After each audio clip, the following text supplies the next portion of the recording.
Discover Houston, negative return. Eu pensei muito se eu faria essa aula aqui ou não, mas antes da gente partir para a parte de psicologia das cores, eu vou falar aqui qual que vai ser a imagem do nosso desafio. Essa imagem aqui, ela fica disponível para vocês, lembrando, tá? Junto com todas as outras lá, organizadas numa pasta dentro do Drive, beleza? E a imagem que a gente vai trabalhar nesse módulo vai ser essa aqui. O desafio é recriar esta imagem aqui. Vocês às vezes podem ficar um pouco ansiosos e falar assim, gente, mas eu quero fazer uma coisa um pouco mais complexa. Calma que a gente vai chegar lá. Se a gente não passar pelas etapas, você acaba atropelando, você coloca o carro na frente dos bois. Porque a gente tem uma ansiedade de já querer fazer, mas você não vai se tornar um bom profissional se você não for por etapas. Se você conseguiu passar pela etapa anterior, parabéns, você é um excelente designer iniciante. Isso aqui tem uma complexidadezinha a mais, tem as técnicas que a gente vai precisar para trabalhar nesse módulo. E o objetivo dessa aula aqui é a gente falar de psicologia das cores. Então, a imagem vai estar lá disponível para vocês. Ela está nessa pasta aqui de objetos, Solid Shape Layers, beleza? E a gente vai tentar reproduzir ela aqui. Por hoje, a gente vai falar sobre a questão da psicologia das cores. Eu dei um apanhado ali geral lá naquela aula anterior, falando sobre a psicologia das cores de um modo geral. Mas, como a gente não está falando aqui de criação de logo, a gente não vai se aprofundar tanto quanto seria num curso de criação de logo. Ainda assim, a gente precisa passar por cima de algumas informações relevantes que, inclusive, vão ajudar vocês a entender alguns termos que eu vou estar utilizando mais para frente. Um deles, por exemplo, é a questão de cores quentes e cores frias. Eu sei que é um pouco bizarro tentar entender o que categorizaria uma cor quente, o que categorizaria uma cor fria, mas basicamente as cores frias elas estão na metade do espectro de cores que abrange principalmente azul e verde e roxo. Então, essas cores que estão ali entre azul, verde e roxo, elas são consideradas cores frias. E elas não são consideradas cores frias porque faz frio quando a gente vê elas, mas sim porque são cores que remetem menos a calor, tá? Então, são cores que remetem mais à questão de gelidez, frieza, espiritualidade, solidez. O preto, ele pode ser considerado uma cor fria? O branco pode ser considerado uma cor fria? Cinza? Não. A gente vai entrar nessas cores daqui a pouco. Mas quando a gente foca em roxo, verde e azul, a gente está falando de cores frias. E as emoções passadas por esse tipo de cor geralmente envolvem coisas como confiança, profissionalismo. Você pode perceber aqui, ó, inclusive nesse gráfico que tem aqui que vai estar disponível para vocês, alguns exemplos de logos que têm justamente esse objetivo. E quando a gente vai tentar transmitir essa ideia através das nossas artes, é a mesma coisa. Vamos supor que a gente precisa fazer uma arte. A gente vai seguir, obviamente, a identidade visual do cliente, ele tendo ou não um manual de identidade visual. Mas, indiferente a qualquer coisa, se a gente tem a liberdade de criar, é interessante que a gente entenda quais são as sensações que a gente quer passar de acordo com cada tipo de arte. Então, por exemplo, a gente quer passar uma questão de frescor, então a gente vai puxar para um azul mais claro. E aqui a gente não está falando de tonalidades, porque dependendo do tipo de verde, a gente já vai ter um verde um pouco mais agressivo. A gente vai ter um tipo de verde, por exemplo, que é um verde mais voltado para produtos veganos, por exemplo. Um verde que é mais voltado para aquela coisa mais orgânica, por exemplo, coisas como estrume, etc. Estrume não. Coisas como... é estrume? Ah, enfim. Deixa eu tirar o fone aqui. E aí, quando se fala em tonalidade, tem essa questão também. Então, uma tonalidade mais escura vai ter um objetivo, uma tonalidade mais clara vai ter outro objetivo, tá bom? E é por isso que vocês precisam ler aqueles livros lá que eu recomendei lá no primeiro módulo, justamente como forma de vocês se aprofundarem nesse assunto, que é uma coisa que eu recomendo muito, beleza?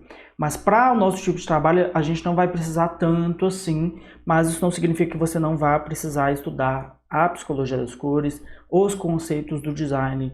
Sempre volte ali na base para você ficar cada vez mais inteirado nesse sentido. Ok? Quando a gente fala em cores quentes, aí a gente já entra no laranja, no amarelo e no vermelho principalmente, tá? São aquelas cores que geralmente a gente usa muito para colocar botão de ação, por exemplo. E por que a gente coloca botão de ação em cores quentes?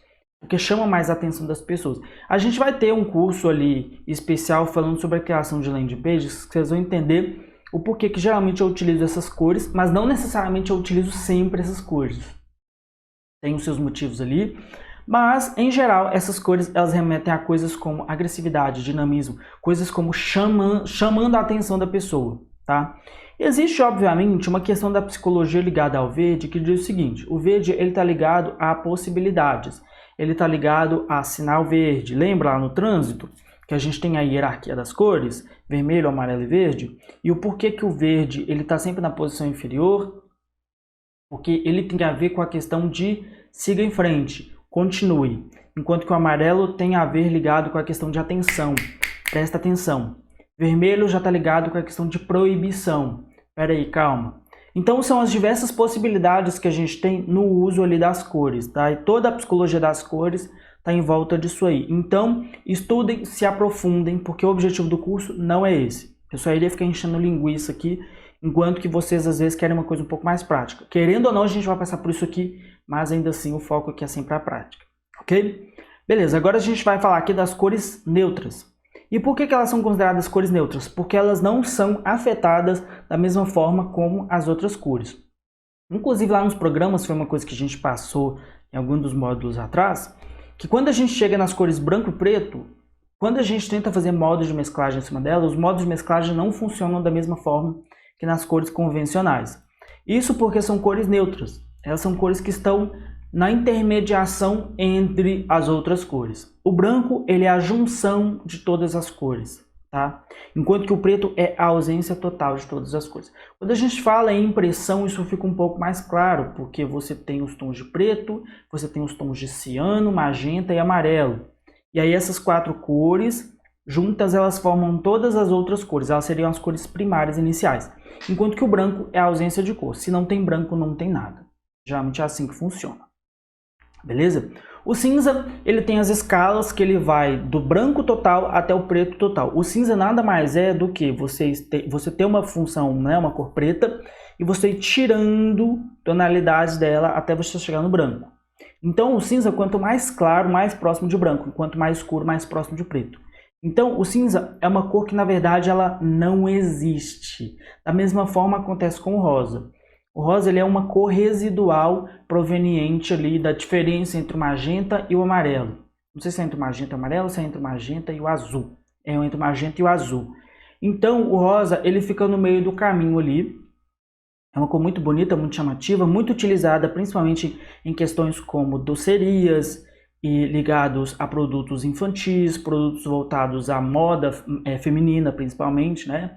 De acordo ali com a nossa psicologia das cores. Muito embora antigamente, uma curiosidade para vocês, antigamente o azul era considerado a cor das meninas e o rosa era considerado a cor dos meninos. Isso porque o rosa ele é uma cor um pouco mais quente que o azul, que era considerado uma cor mais calma, mas isso foi mudado e hoje em dia a gente tem o azul como uma cor mais voltada para o universo masculino e o rosa mais voltado para o universo feminino, mas as bordas entre eles atualmente já estão mais aí, né, abaladas. Essa aqui seria uma aula complementar à aula anterior, né, já para esse curso aqui. E aí a gente vai, volta e meia, e voltando nessas questões aqui, tá? Por isso que eu precisava passar por isso, porque a partir de agora a gente vai trabalhar literalmente com cores. Então esse módulo é focado em cores. Cores e shapes, vocês vão entender isso aí ainda, beleza? É isso aí, muito obrigado, até a próxima aula e tchau!